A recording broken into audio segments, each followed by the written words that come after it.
السلام علیکم سامعین، تازہ ترین خبروں کے ساتھ میں رانا راشد بن رشید۔ سب سے پہلے ہیڈ لائنز۔ چیف جسٹس کہتے ہیں کہ ماتحت عدالتوں پر افسوس ہوتا ہے۔ بشیر تجارت کا کہنا ہے کہ سرمایہ کاری میں معاونت کے لیے ہر اقدام اٹھانے کو تیار ہیں۔ ایڈیشنل ہوم سیکریٹری کا کہنا ہے کہ سانحہ ساہیوال JIT میں ذیشان دہشت گرد ثابت ہوگا۔ سینٹ کمیٹی میں شادی کی عمر 18 سال مقرر کرنے کا بل منظور۔ فلپائن میں ایک مسجد پر دستی بم حملے میں 2 افراد جاں بحق۔ بھارت کا گلوکار راحت فتح علی خان کو قوانین کی خلاف ورزی پر شوکاز نوٹس۔ سرفراز کپتان ہوں گے یا نہیں، فیصلہ PSL کے بعد ہوگا۔ اور اب خبروں کی تفصیل۔ Chief justice of Pakistan justice Asif Saeed Khosa کی سربراہی میں سپریم کورٹ کے 3 رکنی بینچ نے سوتیلے باپ کے ہاتھوں بیٹے کے قتل کے کیس کی سماعت کی۔ اس موقع پر پولیس نے بتایا کہ 2010 میں والدہ پر مبینہ طور پر تشدد کرنے پر محمد ریاض نے سوتیلے بیٹے فیصل اعجاز کو قتل کیا تھا۔ عدالت نے شواہد کا جائزہ لیتے ہوئے کہا کہ واقعہ اسلام ٹاؤن کوٹ اسحاق گوجرانوالہ میں پیش آیا۔ سپریم کورٹ نے مجرم کی اپیل جزوی طور پر منظور کرتے ہوئے کہا کہ وہ جتنی سزا بھگت چکا کافی ہے۔ عدالت نے جرمانہ برقرار رکھتے ہوئے مجرم کی رہائی کا حکم دیا۔ اس موقع پر چیف جسٹس آصف سعید کھوسہ نے ریمارکس دیے کہ ماتحت عدالتوں پر افسوس ہوتا ہے اگر وہ معاملات صحیح طریقے سے دیکھیں تو سپریم کورٹ تک نہ آئیں۔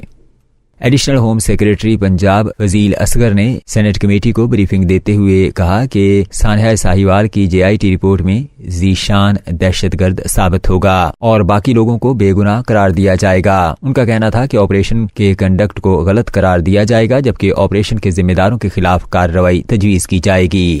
سینٹ کی قائمہ کمیٹی نے لڑکے اور لڑکی کی شادی کی عمر کی حد 18 سال مقرر کرنے کا بل منظور کر لیا ہے۔ سینٹ میں شادی کی عمر 16 سال سے بڑھا کر 18 سال کرنے کا بل منظور کیا گیا۔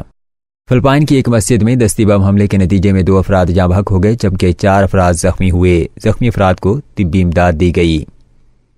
انجمن تاجران سٹی فیصل آباد کے صدر خواجہ شاہد ارزاق سکھ اور جنرل سیکریٹری چودھری محمود عالم جٹ نے اپنے ایک بیان میں کہا ہے کہ معیشت کو بہتر بنانے کے حوالے سے وزیر خزانہ اسد عمر کے اقدامات قابل تحسین ہیں۔ انہوں نے مزید کہا کہ تاجر برادری بہتر معاشی صورتحال کے حوالے سے وزیر خزانہ کو مزید تجاویز دینے کو تیار ہے۔ انہوں نے تاجر برادری پر عائد ولد ہولڈنگ ٹیکس کے خاتمے پر وزیر خزانہ کا شکریہ ادا کیا۔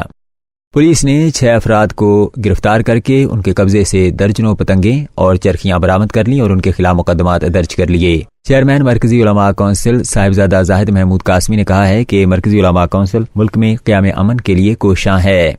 پولیس افسران کو ریڈرز کو IT کی تربیت دینے کے لیے پولیس لائن میں خصوصی کورس کا اہتمام کیا گیا۔ ریجنل اور ضلعی پولیس کے تمام اعلیٰ افسران کو 1 روزہ کورس کروایا گیا۔ نامور گلوکار راحت فتح علی خان کو غیر ملکی کرنسی کی منتقلی سے متعلق قوانین کی خلاف ورزی کرنے کے الزام میں بھارتی انفورسمنٹ ڈائریکٹوریٹ کی جانب سے نامور گلوکار راحت فتح علی خان سے 45 روز میں جواب طلب کیا گیا ہے۔ پاکستان کرکٹ بورڈ کے ذرائع کے مطابق قومی ٹیم کا کپتان سرفراز احمد ہوں گے یا نہیں، اس حوالے سے فیصلہ PSL کے بعد کیا جائے گا۔